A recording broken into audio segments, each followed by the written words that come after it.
Hi everybody, welcome to another edition of the day's live lunch break concert series. My name is Rick Koster and we are broadcasting out over theday.com and every possible social media computer-y thing that you can imagine. And we were joking a little while ago that this could even be in Times Square. So if I am, put down the Bobby Flay or whatever you eat while you're there. We are in the Telegraph record shop. Say hi to Rich Martin back there. Hi, Rich. And Tim Cook is behind the board getting it right in the house. Now, most of the time, over 200 of these live lunch break episodes, we've had every conceivable type of music. We've had all percussion quartets. We've even had a violin duo, progressive rock, Haitian. I don't remember ever having a double reed quartet. Is that even the proper term? Mm-hmm. Yes. This is the Coastal Reeds, everybody, and we are so happy that they are here. This is Ann and Rebecca, and Marilyn's back there, and this is Tamar, right? Did I pronounce that correctly? It's close enough. Close enough? Well, my last name is Koster, and I've heard Coaster, Caster, so I apologize, but as one who feels your pain for that. So what I would like to say first of all about what these guys do, these women do, they're all classically trained veterans of some of the finest classical music ensembles in New England. Proud to have you here. But you'll note they are all in black. You would typically think that was Motorhead or the Norwegian black metal artist, but this is the best all black looking band that I have ever seen in my life. So.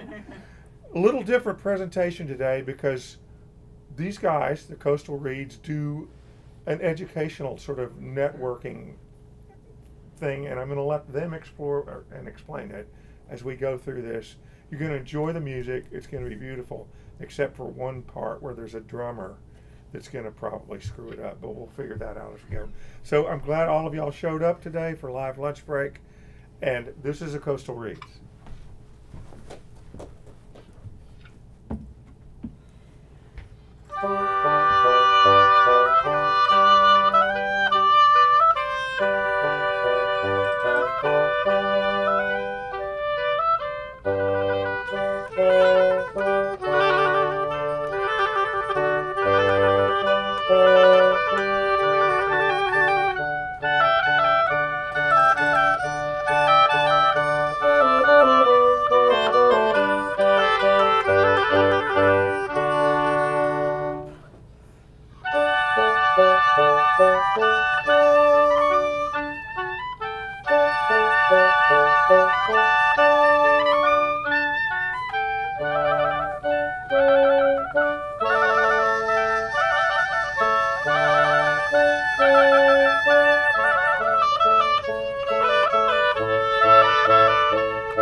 afternoon.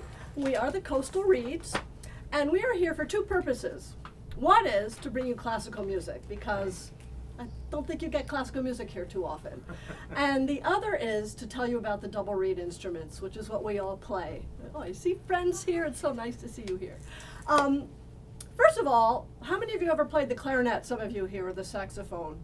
So you know what a single reed is, and that's a piece of cane or bamboo that's been shaved down and put on a mouthpiece, and when you blow on it, the reed vibrates, and that's what makes a sound. A double reed, I have a nice little model here for you. A double reed has two pieces of cane, and we shave them down, tie them onto a tube like this, and when you blow on it, it makes a sound. Double reeds. Let's play our reeds.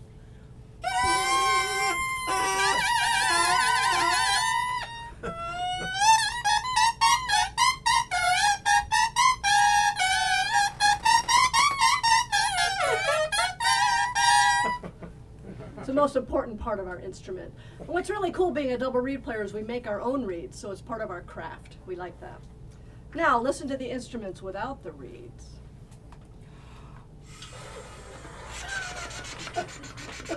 So there you go. We are double reed players.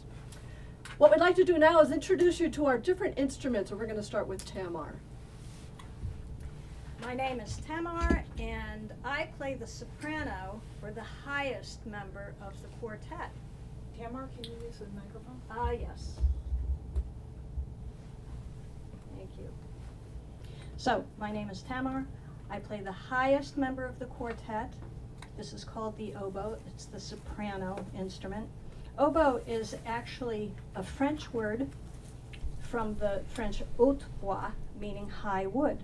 This instrument is made out of granadilla, and it has silver keys.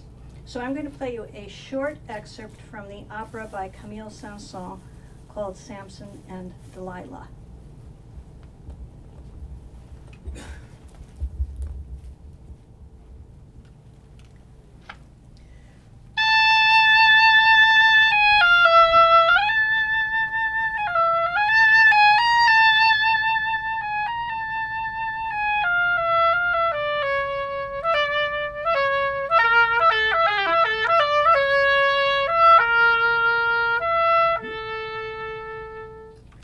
Oboe.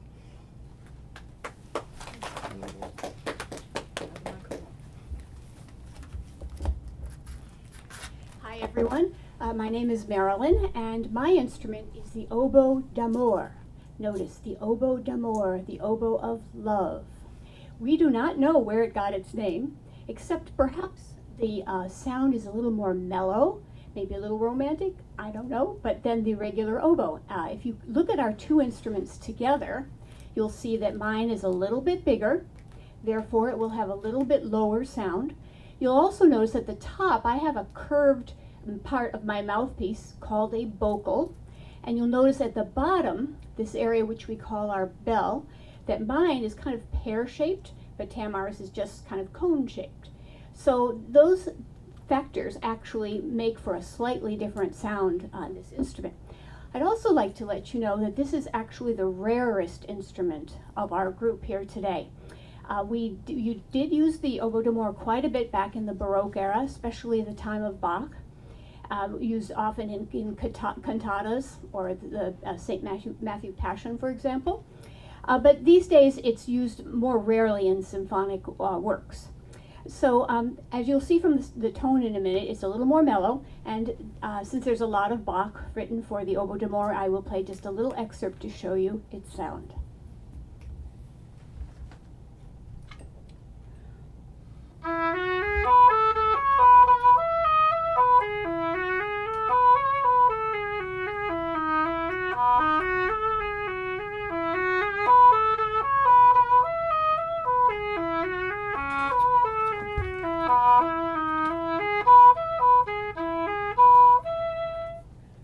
Oboe d'Amour. My name's Anne. Oh, sorry. My name is Anne, and today I'm playing for you. I'm playing for you the English horn. Now, if you noticed, Marilyn and I, for our first piece, were both playing the oboe.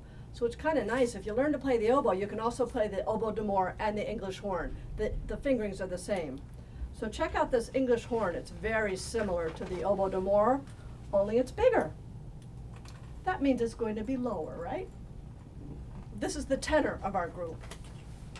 Now, the name English horn is kind of a mystery. This instrument is neither English nor is it a horn. We think it's a mistranslation. In French, it's called the cor anglais, which we think might mean angled horn because it has an angle. It also has a vocal like the d'Amore. So, angled horn, English horn, it's become the English horn. So I'm going to play for you Dvorak's Largo from his New World Symphony.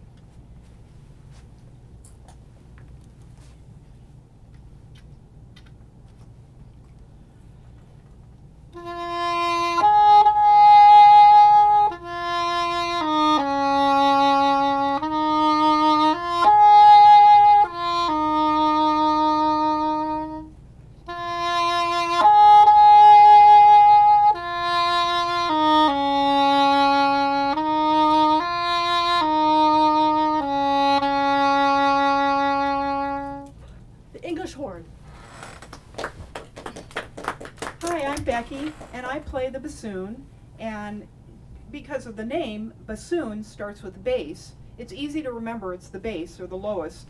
Also, it's the biggest. It's a lot different than these other instruments. I mean, for one thing, you can see it's a different color. So it's made out of a different kind of a wood. It's actually made out of maple. And it's doubles back on itself, much bigger than these instruments. And it's also got different fingerings. They can all play any of these instruments in the same family of the oboe, but they can't play my bassoon. I'm the only one that can play this with the fingerings that I know. And also it's the coolest because I get to play all the bass lines. So I'm going to play for you Sorcerer's Apprentice, and some of you might know this with Mickey Mouse.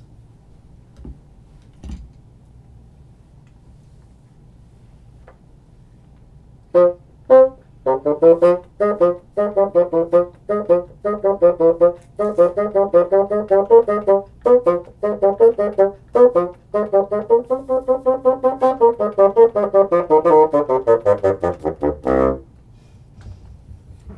bassoon. So now we're going to play for you an old Irish tune, Danny Boy, and you can see the different timbres and how we go from the lowest instrument to the top instrument, and how each of the instruments, the differences and why we have these different instruments.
So today we are going to, whoops, there goes the microphone again.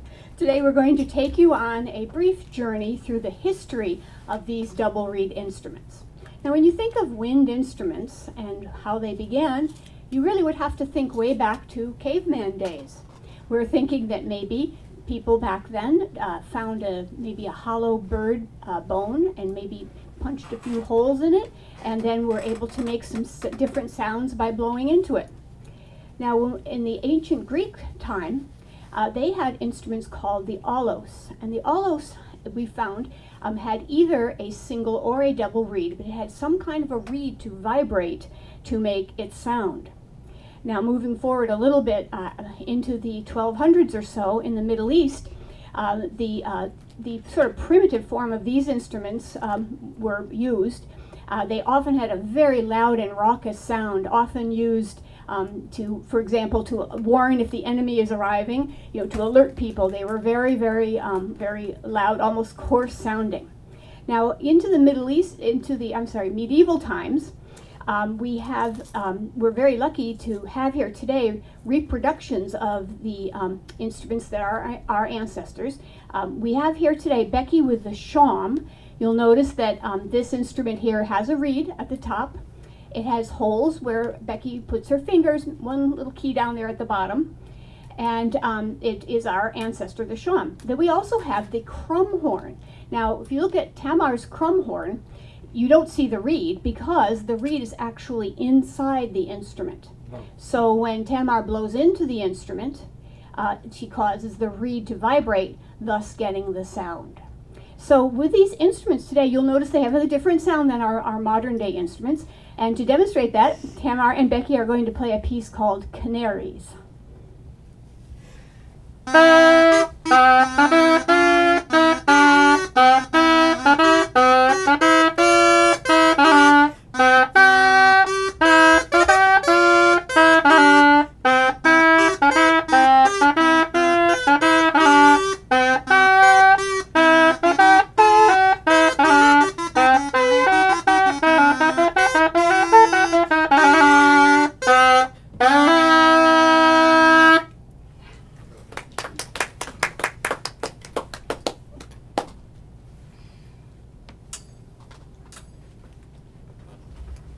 I am now donning my hat from medieval times, and we are going to move now into that era and play something for you by John Farmer called Fair Phyllis. Now, the interesting thing to note about this is instruments such as the shawm and the crumhorn were used often in families of instruments. Like we are actually a family here. We're the double reed family, and we play as a group. So back in those times, we would have a family of shawms, for example. We'd have like a soprano, alto, tenor, bass instrument of the shawm, and then it would create what's known as a consort. So we are a modern day consort, and we're going to play a piece now that would have been done in medieval times, and in the form of a consort. It is called Fair Phyllis by John Farmer.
Now we're coming into the 16 and 1700s.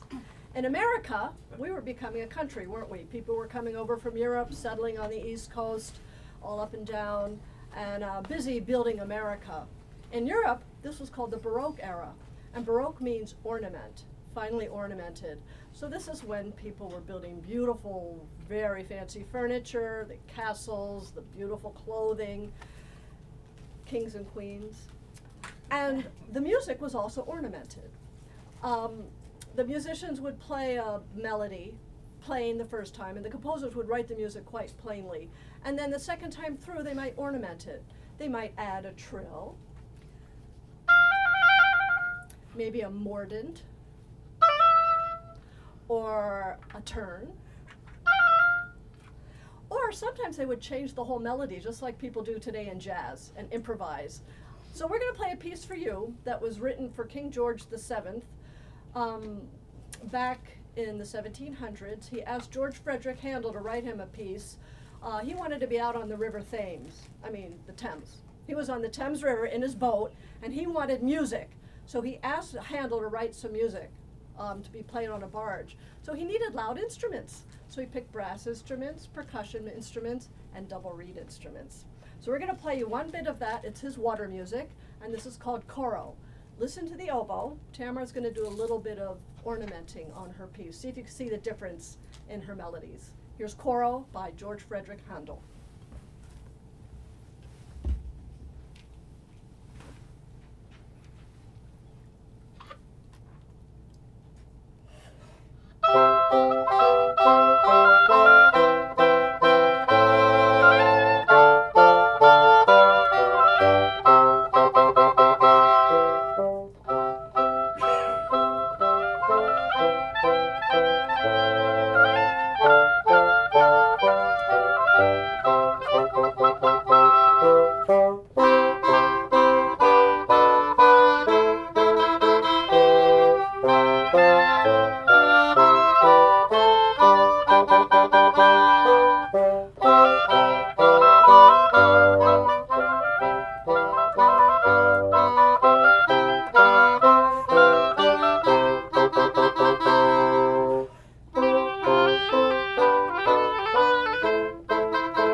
Now, at the same time that Handel was writing water music, we have the Ottoman Empire, which had created a band. It was actually the earliest known form of the marching band.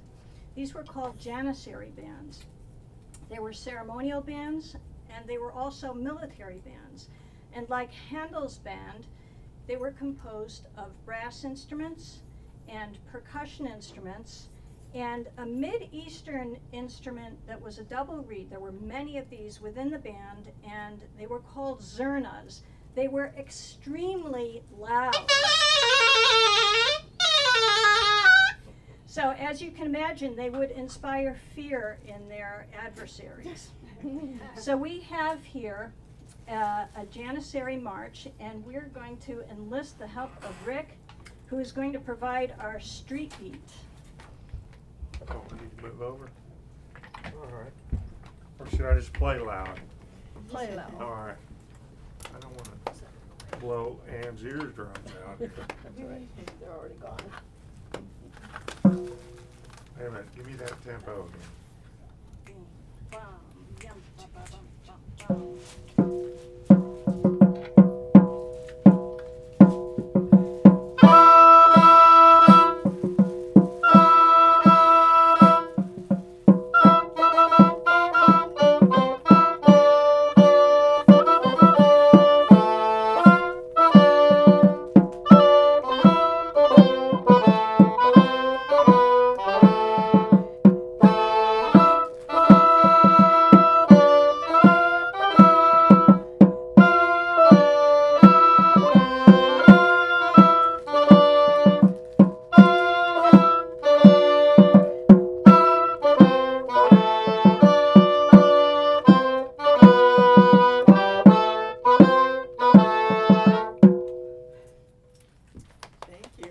Thank you.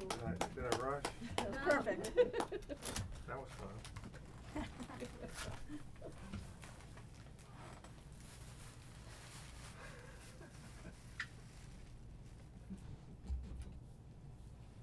So now we are going to go to the classical era, where things are much more refined. None of this outdoor music that's so brash on our ears. We bring it inside, we put more keys on our instruments. Look at the keys on this instrument and the keys on that one, or the keys on the alto sham. Hardly any keys on those other instruments, but we got more refined and we put a lot more keys on. This is also the time when George Washington was president of America. And at that time, a lot of the people were bringing over cultures and customs from Europe. And one of the composers that was very influential in this time was Franz Joseph Haydn. Oh, he's wonderful, an Austrian composer. I love his music. And we are going to play one of his pieces, but he enjoyed using things that sounded like nature. And one of the things that is in this piece is the sound of a bird. So I'd like to hear the sound of a bird. Oh, delightful. Now he also liked to use pairs of instruments, two instruments, in like the symphony orchestra, where you would have two flutes and two clarinets and two bassoons playing. He, in this piece, would use pairs of these instruments. So let's hear what that sounds like.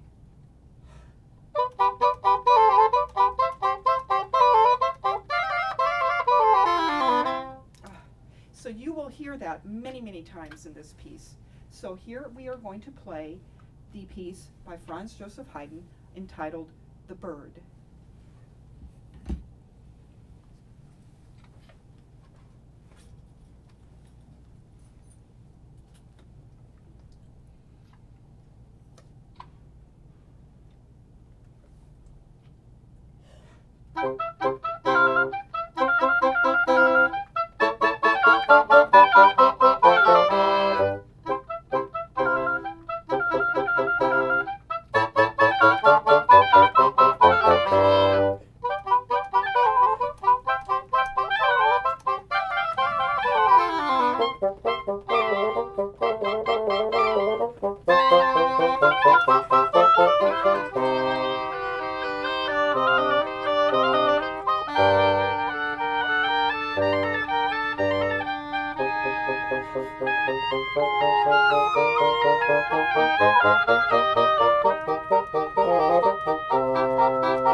So now we're going to move ahead another 100 years to the 19th century.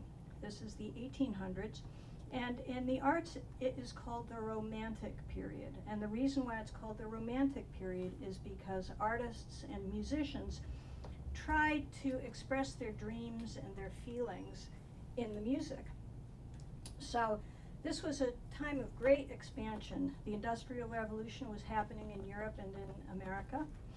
And you had inventions such as the steam engine and the bicycle and the telegraph. And orchestral music was moving away from the small groups of pairs of wind instruments into grand, tremendously large orchestras where you might have had 4 oboes and 2 English horns and even a bass oboe, which we don't have represented here. So some of the Americans who might have been listening to Romantic music, Thomas Edison, perhaps Nikola Tesla, and even President Theodore Roosevelt. So we have a piece here that was written by the famous Russian composer Tchaikovsky, and it's from his ballet Sleeping Beauty. This is the Sleeping Beauty Waltz, which was later taken by Walt Disney and used in his animated version of the same fairy tale, the Sleeping Beauty Waltz.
I think this is an excellent opportunity as we segue into modern times for me to show up and make an idiot of myself. And then, this is the Coastal Reeds. Is everybody having fun with this?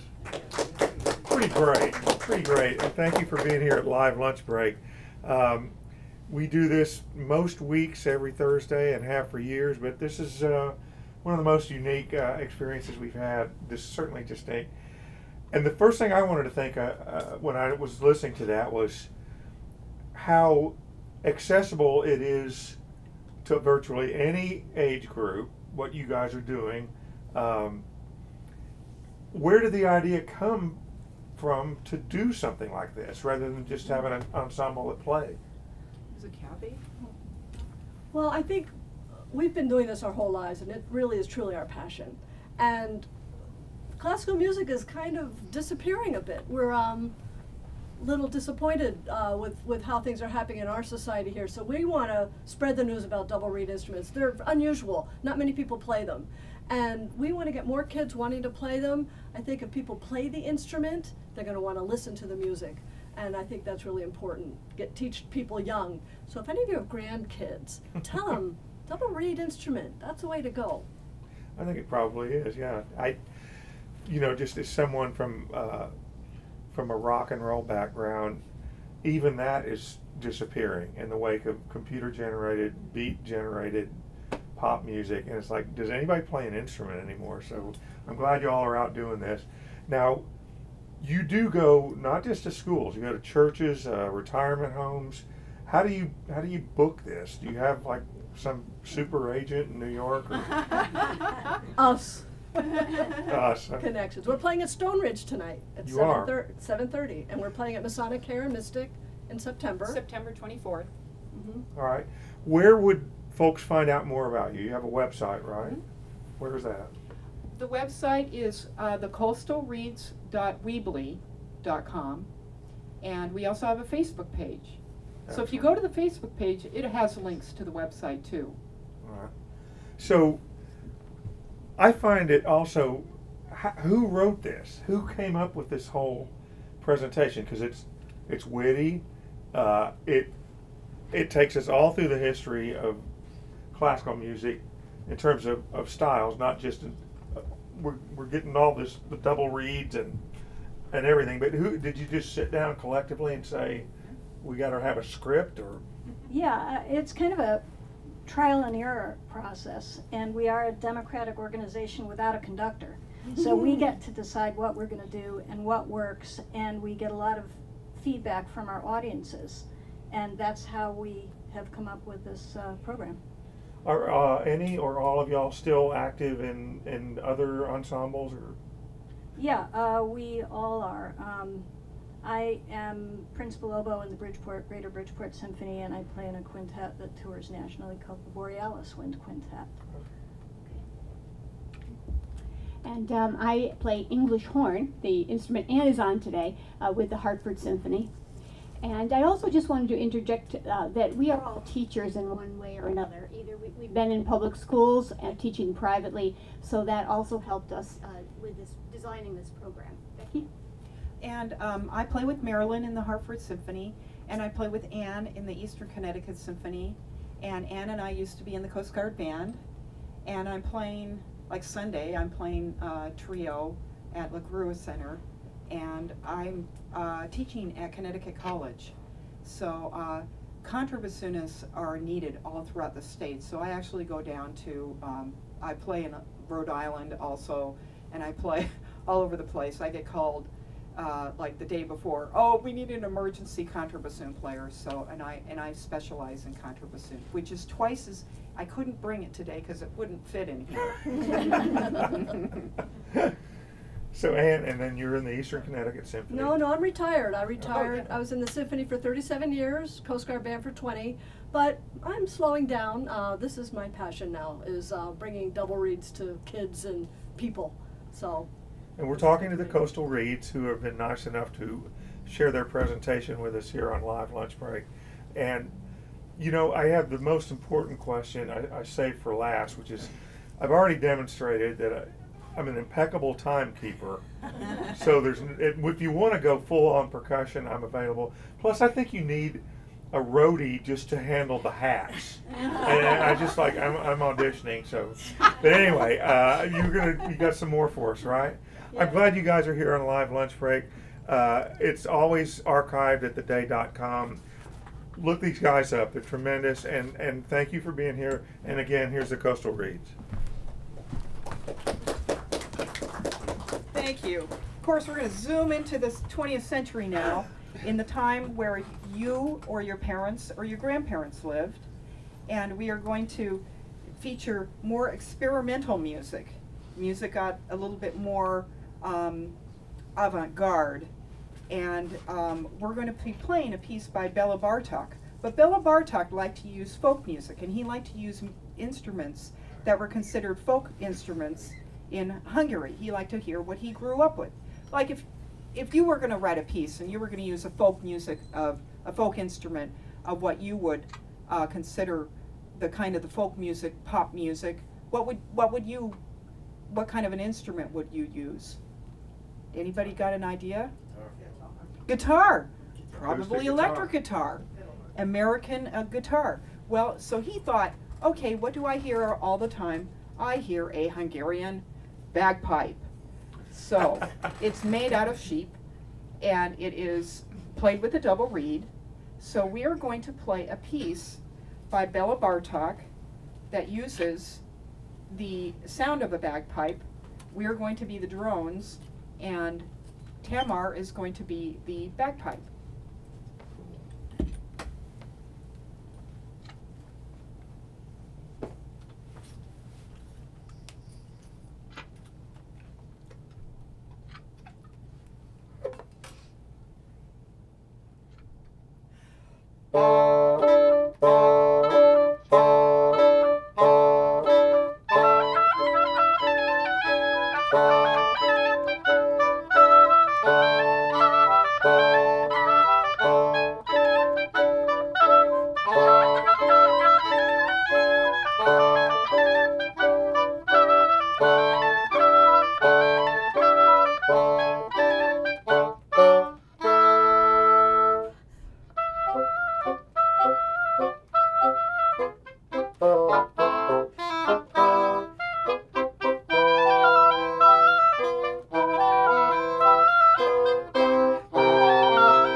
Since we have a lot of people here today, we're going to use some, I need some volunteers. We're going to show you how you can make your own double reed. And again, if you have grandkids or children at home, this is really fun to do. So first of all, it's hard to use a microphone while you're using your hands. You get a straw. Here we go. And you squish it nice and flat, because double reeds are flat. Then you cut off the corners, which I won't do here because I've already done it. You cut off the corners like a little V, and then you blow on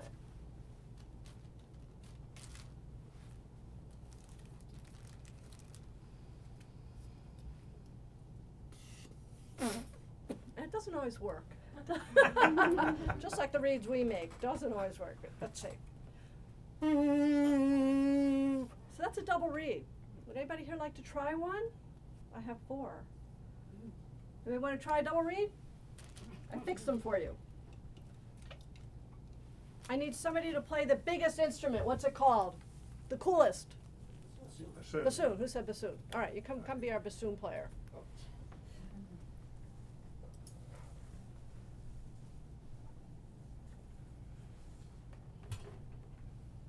Go ahead and practice. What's the angled instrument here? The tenor voice. Anybody know what it's called? Anybody want to volunteer? Nobody's brave? No? No? No? Okay, we'll just have a bassoon then. But what's the tenor voice called? Oboe. Who remembers? English horn. How about the alto, the lovely instrument? What's that one called? Oboe d'Amore. Can't forget these. How about the soprano, the smallest one? Anybody remember what that one's called? Oh, you got it. That's the oboe. The oboe. All right, go ahead. Just blow on it. You got it. You got it. There you go. There's our bassoonist. Future bassoonist. So that's how you make a double reed. I can't do that all day.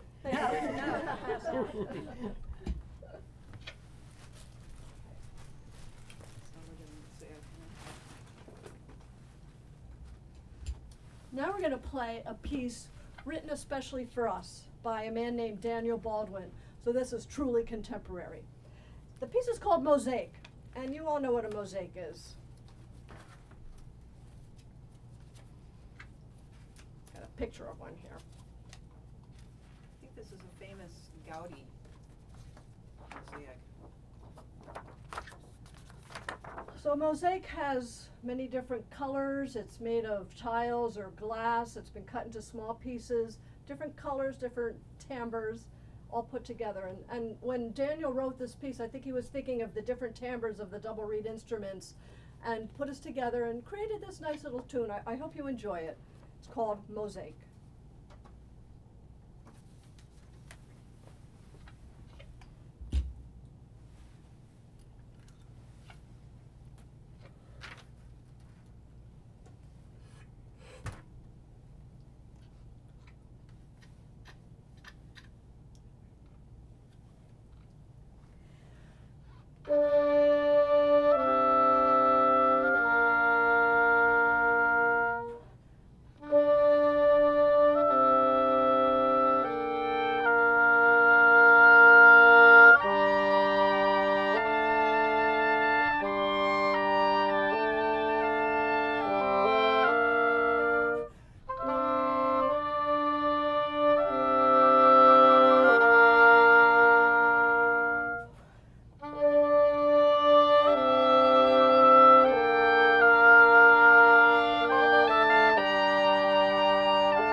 So we have one final piece here for you that was arranged by Louis Buckley from the Coast Guard, and it is called Ciudad del Fuego, which means City of Fire. And the Coastal Reeds wants to thank all of you who have wandered in at this noontime for our little presentation. Thank you.